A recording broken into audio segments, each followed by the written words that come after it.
Halo, salam jumpa lagi dalam Perspektif Isidorus Lili Jawa. 628 peti mati untuk Nusa Tenggara Timur.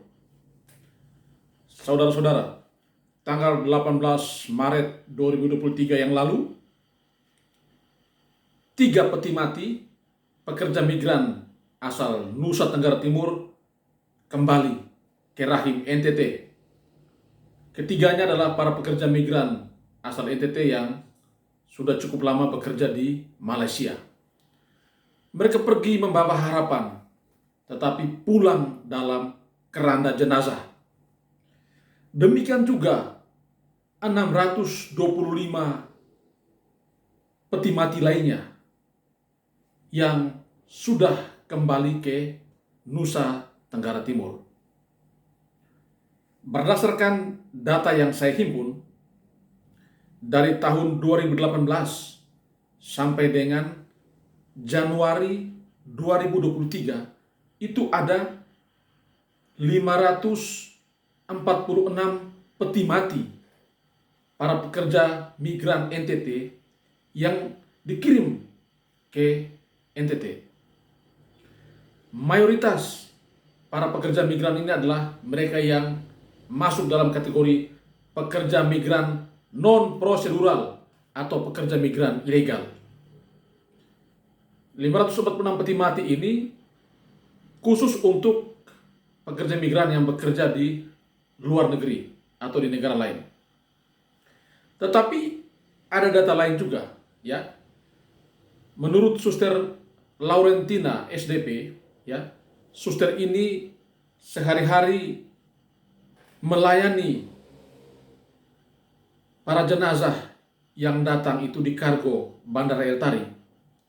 Data yang beliau sampaikan, kurang lebih ada 625 peti jenazah yang sudah datang melalui kargo Bandara El Tari.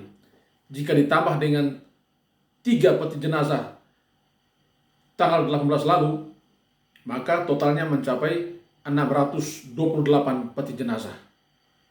Saudara-saudara, ini peti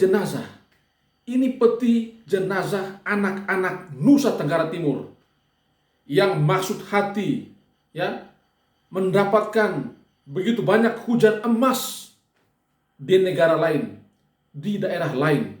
Tetapi apa daya, mereka mendapatkan hujan batu bertubi-tubi, penyiksaan, kekerasan, sampai pada akhirnya meregang nyawa di tanah orang. Dan akhirnya dikirim pulang ke kampung halaman hanya dalam keranda jenazah. Tangisan tentu ada. Keluarga merasa kehilangan karena hampir semua yang pergi bekerja di luar negeri, para imigran, para migran, pekerja migran kita itu adalah penyokong keluarga, tulang punggung keluarga.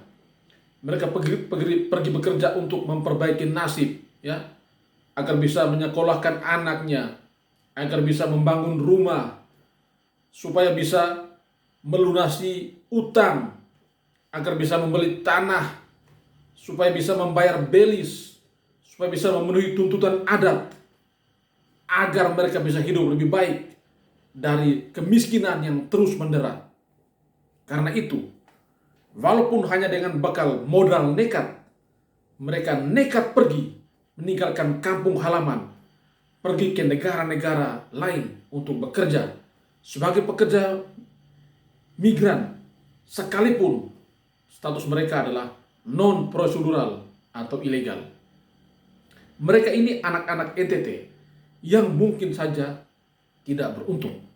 Lalu apa respons kita? Apa respons gubernur, wakil gubernur, pemerintah provinsi kita? Apa respons wali kota, bupati, wakil rakyat kita di Nusa Tenggara Timur ketika setiap saat peti-peti mati itu berdatangan melalui kargo Bandara El Tari? Apa reaksi kita? Apa respons kita? Saya menduga, jangan-jangan karena saking banyaknya peti mati yang datang, orang merasa itu biasa-biasa saja. Ya, kematian itu adalah soal takdir. Kita bisa mati di mana saja. Dan setiap kali peti mati datang melalui kargo Bandara Eltari, itu dianggap sebagai hal yang biasa. Ratusan peti mati. Berbahaya kalau orang menganggap ini sebagai hal yang biasa. Lalu timbullah kebiasaan dan merasa semakin banyak pekerja migran yang meninggal di luar negeri bukan persoalan untuk pemerintah, bukan persoalan untuk kita di sini. Ini berbahaya, saudara-saudara. Kenapa? Karena kebanyakan dari pekerja migran kita pergi ke sana itu secara ilegal, secara non prosedural. Mereka itu direkrut oleh calo-calo, ya, yang menjanjikan banyak angin surga, tetapi justru kadang realitasnya berbanding terbalik. Ya, banyak anak-anak kita yang disekap, ya, yang disiksa, mengalami kekerasan karena memang mereka pergi secara non prosedural. Lalu pertanyaannya adalah, bagaimana dengan kebijakan moratorium yang sudah disampaikan oleh pemerintah provinsi bahwa stop pengiriman tenaga kerja kita ke luar negeri? Tetapi justru sebaliknya terjadi. Ya, para pekerja migran ilegal terus mengalir ke luar negeri melalui berbagai pintu keberangkatan. Ya, jalan-jalan tikus semakin banyak, para calo semakin bergentayangan, agen-agen beroperasi di lapangan. Dan sangat disayangkan bahwa ada backingan dari para penguasa, dari para aparat penegak hukum, ya, dari oknum-oknum aparat itu, mereka membackingi tindak pidana semacam ini.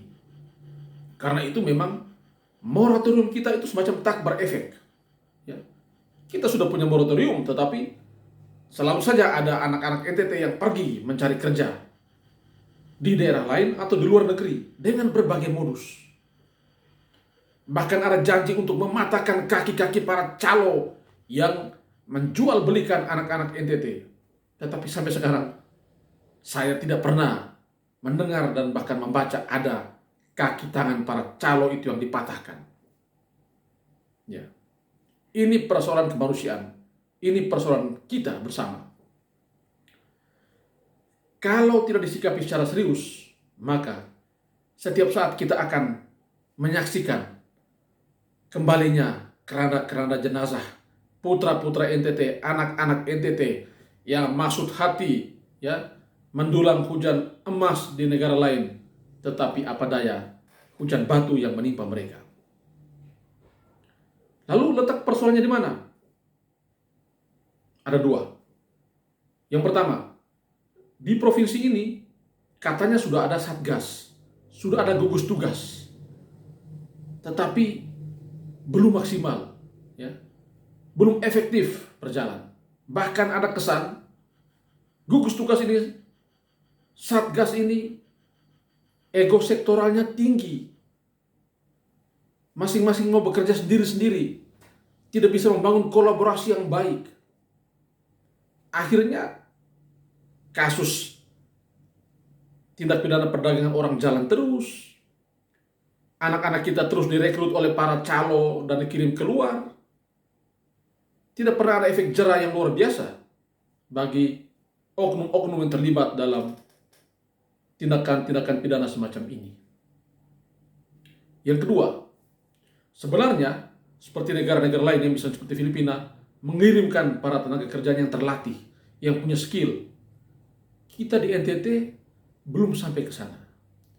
Kita mengirimkan tenaga kerja kita dengan apa adanya, dengan kemampuan yang begitu-begitu saja.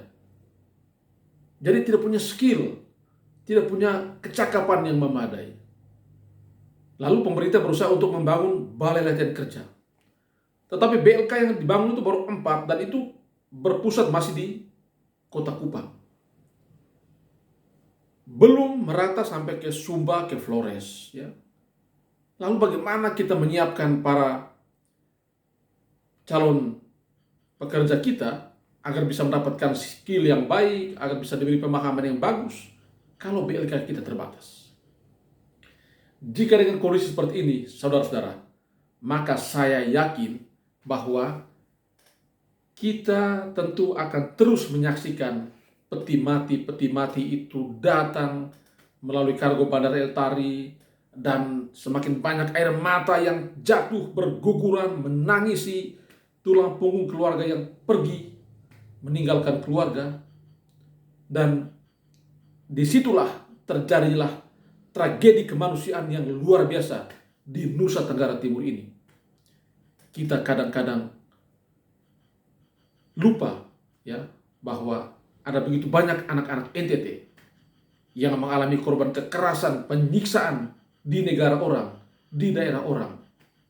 Justru karena kita tidak menganggap ini sebagai persoalan yang serius, persoalan prioritas yang harus diselesaikan oleh pemerintah kita, oleh wakil rakyat kita, dan oleh berbagai elemen yang ada di Nusa Tenggara Timur ini. Ya, mudah-mudahan akan lahir semakin banyak orang yang punya komitmen untuk memberantas tindak pidana perdagangan orang, tapi sekaligus membangun kesadaran masyarakat agar jangan cepat tergiur dengan iming-iming yang disampaikan oleh para calo yang saban hari keluar masuk kampung untuk mencari calon-calon pekerja migran ilegal, sekalipun dengan dokumen-dokumen yang dipalsukan atau yang dimanipulasi. Terima kasih banyak sudah mendengarkan perspektif ini. Salam sehat dan Tuhan memberkati.